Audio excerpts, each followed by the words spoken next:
Okay, this one's called Keep It Together, Man. Recently, I travelled to Colorado with my wife and my wife's parents. But as a resident of a non-legalised state, the thing I was most looking forward to was buying fancy legal weed. So the first thing I do, upon arriving, is drag my wife to a nearby dispensary for a shopping spree. And oh my god, it was just like in my dreams.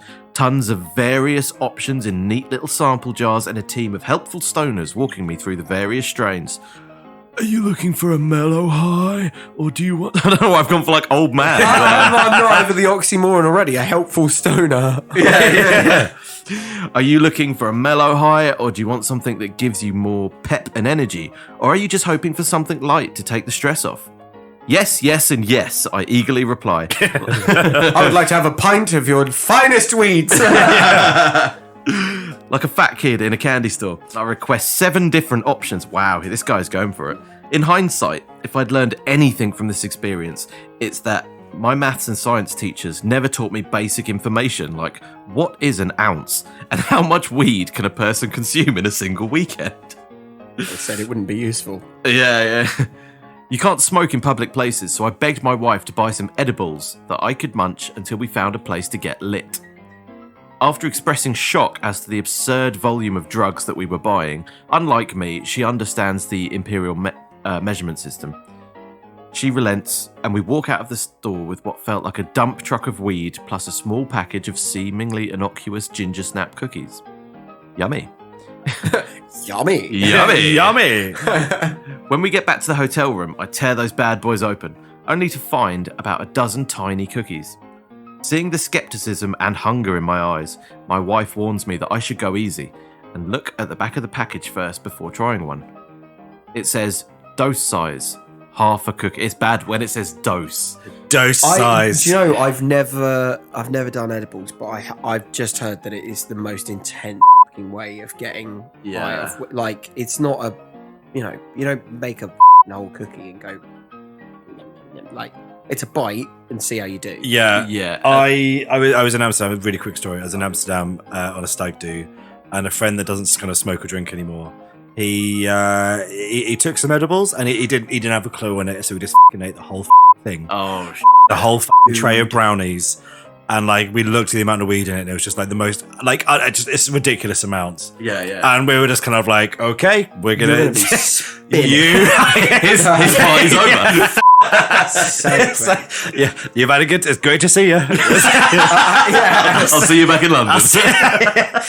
I'll keep an eye on you, but you're going to be out of it for 3 days now. That sounds genuinely horrifying. Yeah. Because it's supposed to be a fairly mild, quote unquote drug.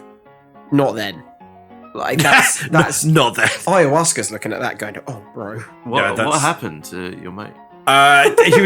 He was surprisingly fine. Was he? Yeah, I think the fact that he didn't drink or smoke or anything like that meant like his body could kind of handle it. Right. I feel like it's the opposite for me. I thought it was just going to be a mess. I thought that was going to be it. It's like, right. The thing is, if it says dose size half a cookie, try a quarter.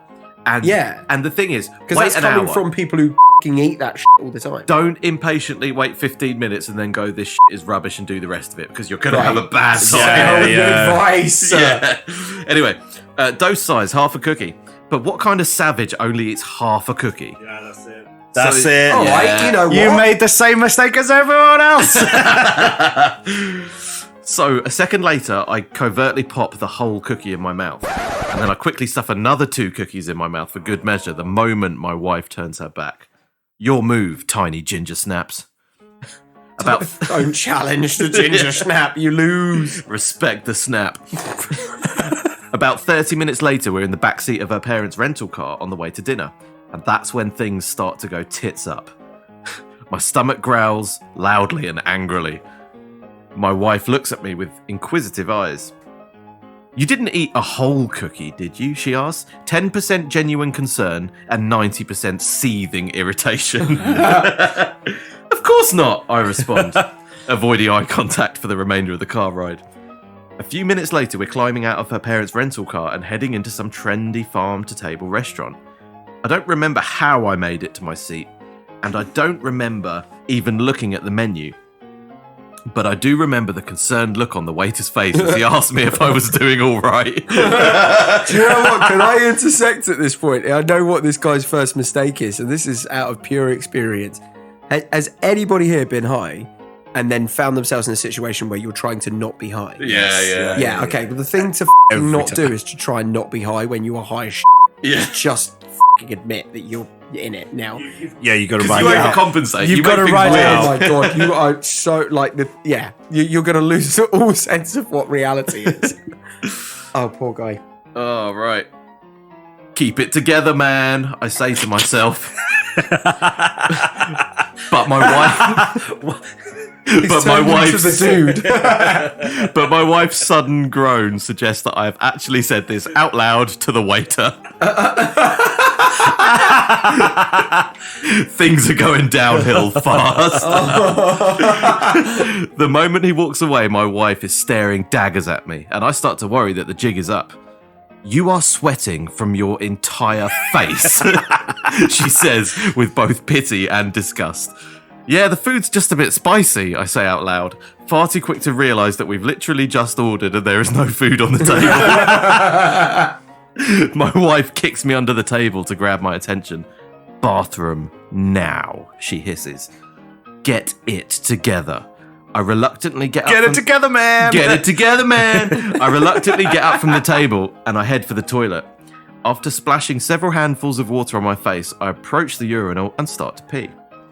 Now, one of the more disconcerting effects of those tiny ginger snap monsters is the feeling that time has become untethered from reality. As I'm peeing, I start to get the very unsettling feeling that I've been taking a piss for the better part of an hour and that my wife must be pacing around the restaurant worried about me. After finally finishing, I again splash some water on my face and return to my seat, making sure to apologise to the table for being gone for such a long time. Next, I try to briefly engage in small talk with my wife's father, but I am far too high to understand what either of us are saying.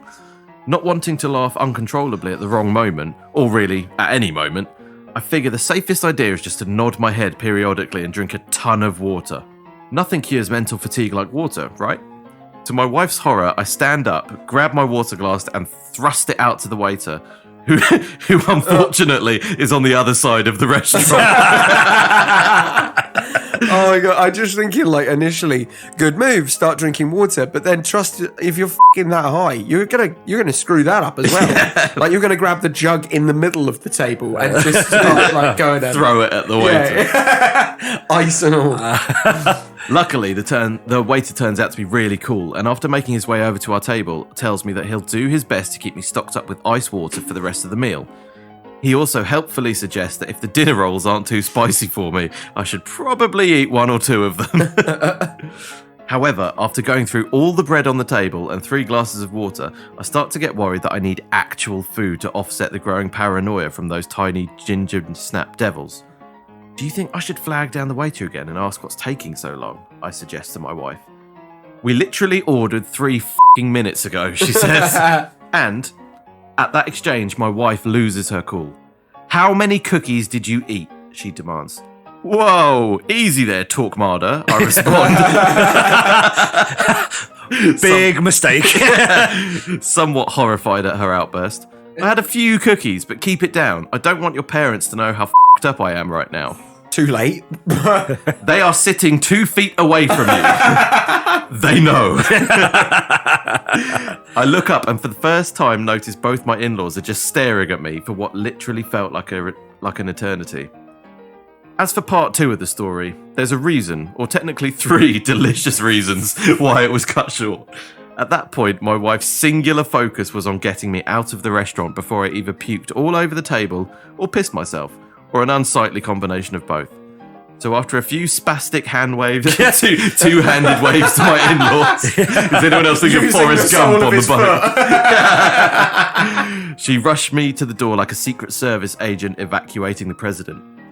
My night after that was a whirlwind of barfing and grovelling, mixed with a few vain attempts at getting handsy with her back in the hotel room. Oh, good man. But being the absolute awesome sweetie that she is, my wife stuck with me through the entire nightmare, whispering over and over again in my ear, "Please don't die. We have a mortgage."